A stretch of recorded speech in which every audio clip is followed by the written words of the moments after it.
Bonjour à tous les amis, je suis à nouveau très heureux de vous retrouver pour ce dernier live. Alors je suis un peu triste parce que c'est le dernier quoi.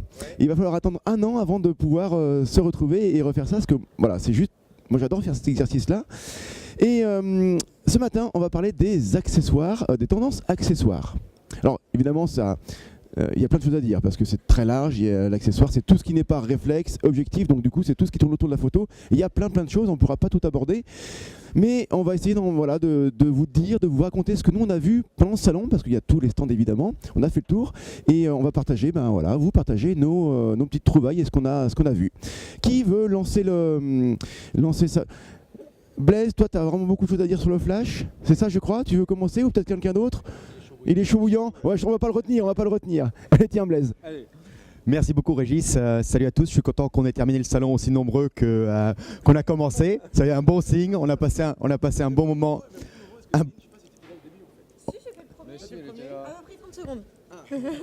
On a passé un bon moment ensemble. Ma passion, moi, c'est la lumière. C'est la lumière des petits flashs. C'est le Strobi Studio de rue. Donc, en accessoire, évidemment, je vais vous parler de flash. On est vraiment arrivé à un âge de maturité dans les fabricants de flash chinois qui maintenant ont vraiment un leadership, pas seulement au niveau du prix, mais même de l'innovation. Il y a plusieurs choses qui sont sorties du lot que j'ai vu sur ce salon de la photo. Évidemment, Godox, dont je vous ai parlé déjà à de nombreuses reprises. Ils ont sorti un nouveau AD200, absolument incroyable, une sorte de brique avec une pile intégrée. On est à mi-chemin entre le flash que vous mettez sur votre appareil photo et le flash de studio. Génial comme innovation, TTL, High Speed Sync, manuel. Et avec leur X1 Pro, ils ont un écosystème génial qui commence du petit flash que vous mettez sur votre boîtier jusqu'au grand flash que vous avez dans votre studio. Donc Godox, vraiment une marque à suivre, pleine d'innovation. L'autre innovation que j'ai vue sur le salon en termes d'accessoires liés à la lumière, c'est MagMod. MagMod, c'est rien à voir avec les accessoires de mode ou les magasins. Ce sont des accessoires magnétiques que vous clipsez tout simplement sur vos petits flashs. Ils ont des diffuseurs, ils ont des grilles, ils ont des lentilles de Fresnel pour créer une lumière vraiment intéressante. Donc combinaison avec vos petits flashs MagMod, en termes d'accessoires pour vraiment prendre la maîtrise de votre lumière, c'est mes deux coups de cœur de ce salon. Merci beaucoup Blaise, j'espère que ce sera utile pour ceux qui nous écoutent, ça pourra donner des bonnes idées. JC, tu as des choses aussi que tu as vues, que tu voudrais partager à nos auditeurs et nos téléspectateurs? Non, j'ai rien vu. Non, alors effectivement, bon, sur les flashs, il y a beaucoup à dire, mais je suis pas forcément un utilisateur très intense de flash.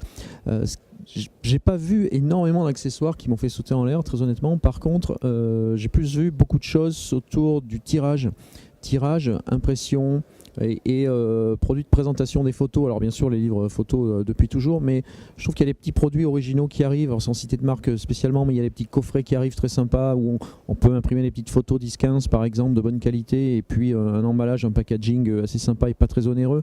J'ai vu des produits d'impression, alors on va même pas parler de la photo instantanée qui est aujourd'hui connaît un boom, c'est en train d'exploser, donc je ne vais pas vous parler ni du film ni de l'appareil photo, mais j'ai vu chez Instax, enfin Fujifilm Instax, pas mal de produits un peu sympas comme ça pour profiter des photos. Je trouve que c'est une bonne idée, c'est de se dire on achète des milliers d'euros de matériel souvent pour faire des photos et puis elles restent un peu trop souvent sur les disques durs, et là on a beaucoup d'offres aujourd'hui sympas, pas toujours très cher, pour profiter de ces photos, les partager, les envoyer à nos proches ou les mettre chez soi tout bêtement, exposer. Il y a pas mal de solutions, on en a derrière nous encore là, pas mal de solutions d'affichage,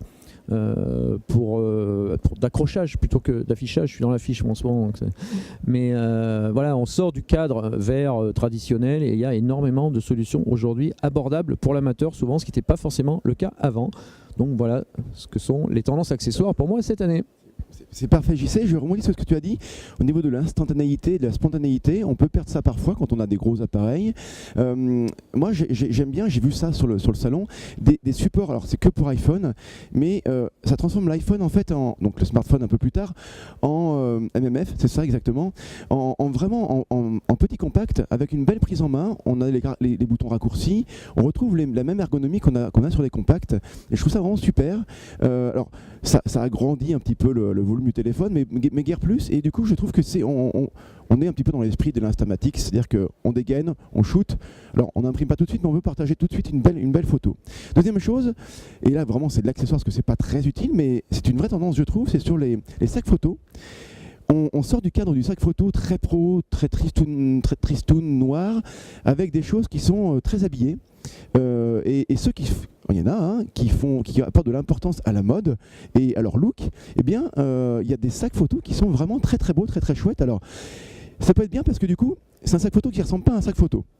Donc, est-ce que pour l'aspect du vol ou quand on est dans la rue, c'est moins m'as-tu vu, on voit moins ça.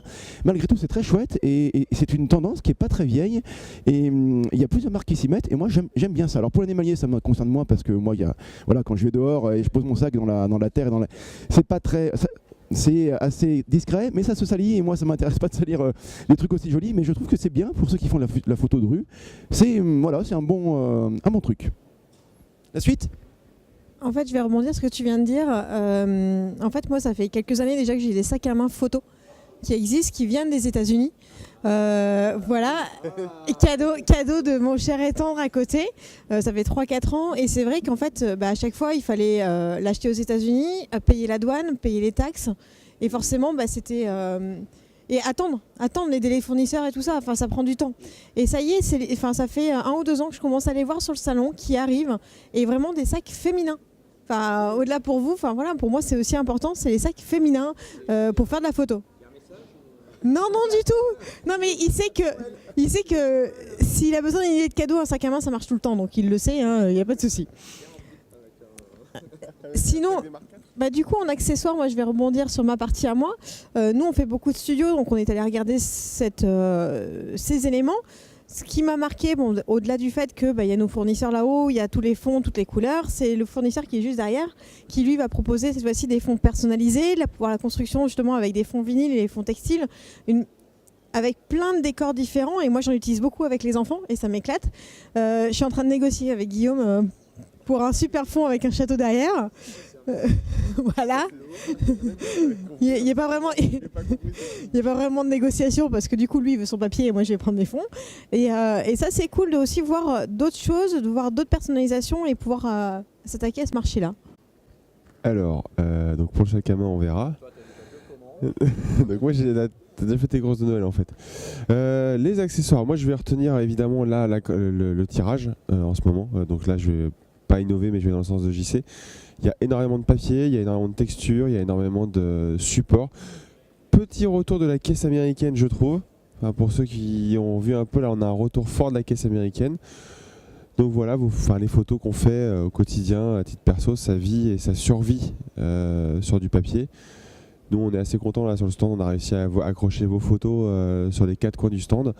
Elles vivent, elles ont pris vie, elles sont dans le monde réel, donc... Et après le papier, cette année, d'ailleurs je suis assez surpris, il y a encore des TIPA Awards sur du papier, ce qui confirme que ça évolue aussi, ça ne s'arrête pas d'évoluer, on cherche des nouvelles textures. Là on est sur du papier bambou, 90% bambou, 10% coton. Donc de l'impression sur panneau de bois également. Pour le coup, nous au studio on connaît bien ça, mais le coup du bambou je ne le connaissais pas, on est sur du 520 grammes, c'est du sacré papier et... Voilà, donc en termes d'accessoires, faites vivre vos photos quoi. Okay. Évidemment, il y aurait beaucoup à dire, il y a plein de choses. Alors pour vous voir les tendances, la meilleure chose à faire c'est de venir sur le salon. Alors rendez-vous l'année prochaine évidemment début novembre. Ah, il reste encore ouais. Bon, alors pour la diffusion, ça va être difficile de diffuser très vite, mais en tout cas, voilà, pour vraiment sentir les tendances, il faut venir au salon physiquement, c'est le mieux évidemment. Chacun sur nos sites, on va aussi refaire un petit débrief de tout ce qui s'est passé, donc ce sera l'occasion de tout retrouver. Oui. On vous dit au revoir, c'était un vrai plaisir, on espère que vous appréciez ce format du live, nous on aime beaucoup le faire. Le petit salut Miss France de Blaise, on vous dit de gros bisous, des gros hugs et donc à l'année prochaine et merci à tous. Ciao ciao.